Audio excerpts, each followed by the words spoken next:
What's going on YouTube? This is Rybo at the bench, and today I have another cut or carry knife review. Today, very excited to look at the Spyderco Kapara.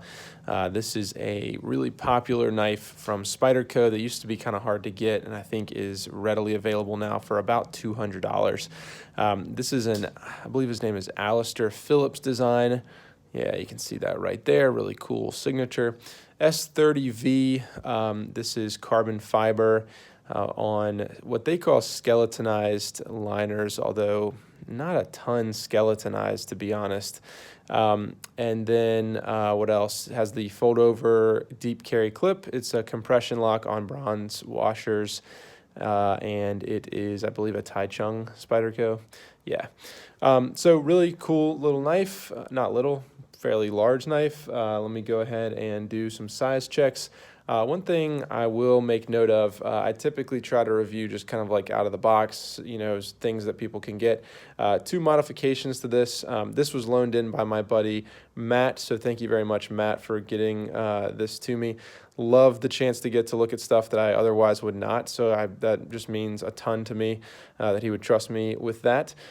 He added the sharpening choil here, which I think just a fantastic job on that, and something that the knife absolutely benefits from. And then replace the backspacer. So the backspacer that comes with this is a red backspacer, but this is just a slightly different color. But besides that, this is what you would get out of the box. So like I said, not a small knife. So this is about 3.45 inches in terms of sharpened blade length. In the pocket, you're looking at 4.7 inches, and it's about 1/2 inch in thickness. Double check that. Yeah, 0.51. For that, fairly lightweight, I think, for full liners, or half skeletonized, 3.4. So 3.4 ounces, 3.4 inches in sharpened blade length. Not bad at all. Let's do some size checks. So my latest pickup, the Spyderco Spidey Chef, something I am super, super excited about. Let's do the PM2 and let's just do a Spyderco theme today, pair of 3 lightweight. So you can see it's not a small knife. It's really honestly about on par with the Spidey Chef and the PM2. Much thinner, you have a thinner blade. Still, I think, fairly substantial, but a little bit, more compact, but still about the same size knife as kind of those larger Spydercos. Okay, so let's jump into the things that I like about the knife. So a lot. This is a really, really cool knife. So first up, I am not a carbon fiber guy at all. I've never really liked the way it looked. It just looks too uniform, manufactured for me.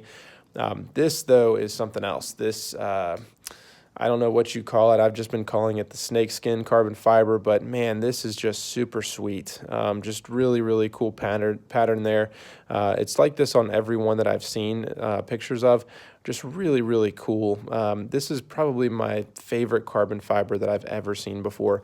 I recently got if I have it. Yeah, I've got it. Steel Will Sidus. This is a shredded carbon fiber, which also looks pretty cool. And while this isn't, I don't think, shredded, it does look really, really cool. So really, really like the carbon fiber. To me, I think that this is the right choice for the knife. I will have kind of a downside to it later, but it makes it it really classes up the knife. I think it just really, really makes it work, especially with that red backspacer. Man, I really, really like the looks of it. Next up, the deep carry fold-over wire clip. So you are typically, like I've said before, either a wire clip guy or not. I really like Spyderco's wire clip. I have never really had issues with this pushing back and forth. It's always just worked really, really nicely. Combine that with the fact that you have a very slick texture here, you're going to have no issues getting this in and out of the pocket. It's a basic clip at this point, but I really like the way that it functions. Other things, the compression lock. I am a compression lock fan, as most people are. It's very fidgety, and it works very well. You combine that with the fact that this is the CQI version that has the new pivot bushing. This knife is buttery, buttery smooth. Drop shut, no problem. No blade play and drop shut. Man, I'll take that any day of the week. Compression lock is great. I am, obviously love compression lock for kind of the fidgetiness of it, but also just for the practicality and the strength. I think it is a very, very strong locking mechanism, and I really like that. I love the way it locks up. I think it's a fantastic choice for this knife. I think a back lock would have been, a grade below. I don't know. I think that's a fantastic choice for the knife. Other things that I really like the blade shape on this. This is a very funky blade, as we've come to expect from Spyderco, but the thing that I really like about it is that it's full flat grind, which is like my number one. I love full flat ground blades. And then you have a decent bit of material back here. So it's fairly hefty back here. The spine, appears fairly strong. I like that it doesn't come down too thin at the tip here. And then you have just a very nice slicing blade, very nice grind on it. The S30V has done very, very well, sharpens up very easily. I actually just hit this with the sharp maker, and it takes a very nice edge. So a very, very slicey blade, but it's robust enough to do, EDC tasks, which is going to be kind of my theme of this knife. This knife, to me, is skating that line perfectly between being kind of a fancier carry knife, a nicer dress knife, that kind of thing, more of an art knife, and that's not really accurate, but just kind of a nicer dressed up knife, with the nice carbon fiber and all of that, but also being an absolutely solid EDC knife, something that's capable of standing up to those EDC tasks. And so the blade, to me, really speaks to that. It's giving you a ton of sharpened blade length. It's giving you a very nice kind of robust spine back here that, to me, feels very solid and like it would hold up over time, and it's a very, very nice slicer. Other things I like, the ergonomics are very good. You have a forward finger choil here that gives you plenty of purchase on the knife, or I guess plenty of hand space, plenty of grip to work with. You can kind of go back here, but I think the most comfortable is to be up here, and just for kind of detail work, things like that. You can do a pinch grip, which is absolutely fine with this. Overall, very ergonomic. The handle material is a little bit thicker than on some knives. Like if you compare this to the Spidey Chef, it's going to be a little bit thicker, but that really does help to kind of fill the palm, and it really makes it a very comfortable knife to use. Other things that I think I mentioned the S30V. I have really enjoyed. Let's see, other things. I said the pivot bushing was very, very smooth. I really like that improvement to it. Let's see, anything else? I guess the last thing is just the action, and that's part of the CQI, the upgrades that they did. That's part the compression lock, I think, in terms of the kind of action, and then the unlock here. The drop shuttiness, but it is super, super smooth on those washers. This thing acts like a thumb stud. I mean, it just flies out, no issues at all. You don't really even have to think about it. You don't have to do any kind of like weird maneuvering or anything. You just push up against there and it flies out. The action is just really, really incredible on this knife. So very, very fidgety, but also very just practical. When I've been carrying this guy, pull it out of the pocket and it just flies open. That's just an awesome thing. I really, really like that. Overall, I like the design. I think this is a very, very well-designed knife. It looks good to me. It's a little bit funky, which is kind of Spyderco's thing, but it looks really, really nice to me. So I like the looks of it. I really like how it carries. It's a little bit thicker in the pocket than maybe something else, but it's also very, very thin. I think that it doesn't disappear in the pocket, but it does hide away very nicely. I've really enjoyed carrying this. You have this nice backspacer here and just this nice soft material, no hard edges or anything like that. So when this is in the pocket, no issues at all. I think it carries really, really nicely. It's also nice that he did this kind of swoop with the blade. Let me see. If you look at something like, to me, the Para 3 is like the biggest offender of this. You just have a lot of material out here.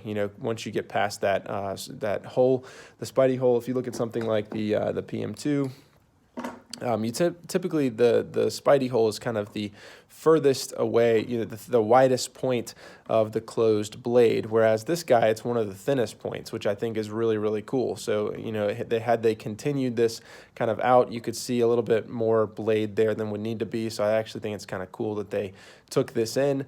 Just overall, a pretty neat blade shape, something you don't see every day, and I think fairly practical. Okay, what else? I think that's about it for things that I like. Overall, I like a lot of things about the knife.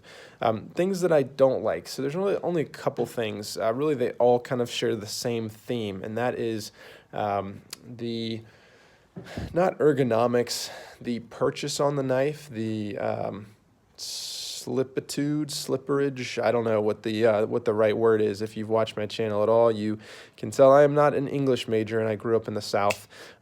So the issue that I have with this knife is an issue that I've had with a lot of knives that don't have a lot of texture. This carbon fiber, while it's beautiful, is very, very slippery. I live in the South, so my hands are either, it's either 100 and something degrees and I'm sweating, or it's just super dry outside and my hands are really, really dry. What that means is I like a knife that allows me to get a good purchase on the knife, to grip it really well. That's something that means a lot to me. It's why I really like Spyderco's FRN bidirectional texturing. While it may not look the best, it is very, very practical. I like G10, et cetera, et cetera. My issue with this knife is really two things. Number one, you have a very slick material here, which I think looks nice, and so I'd be able to kind of forgive it. But it is very slippery. I find myself kind of losing grip on the knife, not necessarily when I'm locked up like this, because I think this is fine lockup, but really when I'm opening and closing the knife.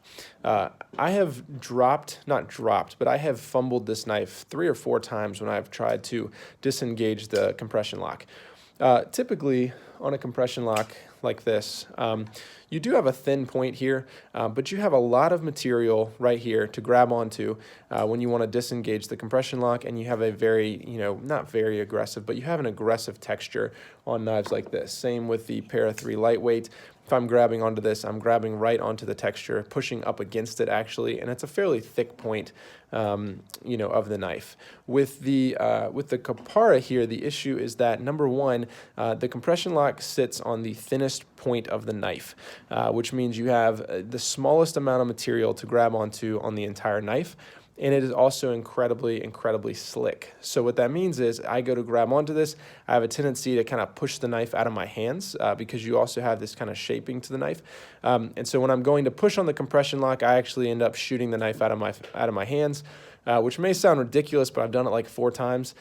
So what I end up doing is I end up going to one of these kind of grips to disengage because I don't want to drop the knife. Now that's fine. I have done that kind of thing with the PM2 before, but it's just something you don't really want to have to think about.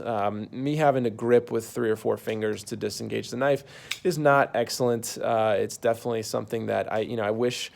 I don't know, maybe that they offer the knife in a different handle material, even though I said the carbon fiber was the right material for it. This just seems to be a shortcoming of the design. It's a little bit too thin here. I have issues disengaging the compression lock. Maybe that's just me, maybe that's just my hands, but I have definitely noticed that over the last week. Other things I dislike, I think that's it. Honestly, I really like this knife. Cutter carry for me, obviously this is not my knife, so cutter carry is really more of like, do I recommend it or not? This is a strong carry for me. Honestly, this knife has made me reconsider the Benchmade 940, which I think is a really good knife, but probably will be on the chopping block soon for me. If I look at these 2 knives, I think pretty much in every way I would rather have one of these.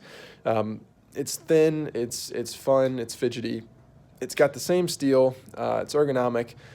The carbon fiber, while not my thing, I think is really, really nice looking. The only thing I have to get past is the kind of ability to get a good grip on the knife and to disengage that compression lock. However, man, in this case, the benefits, I think, far outweigh the negatives, and so I really, really like this guy. Really strongly recommend it. I'm glad that you can get these fairly reliably now for about $200. If I had not just purchased this guy at $200, I may be considering a Kapara right now. Hope you've enjoyed this review. Leave your comments below and let me know if you like this knife or not, and I'll see you next time.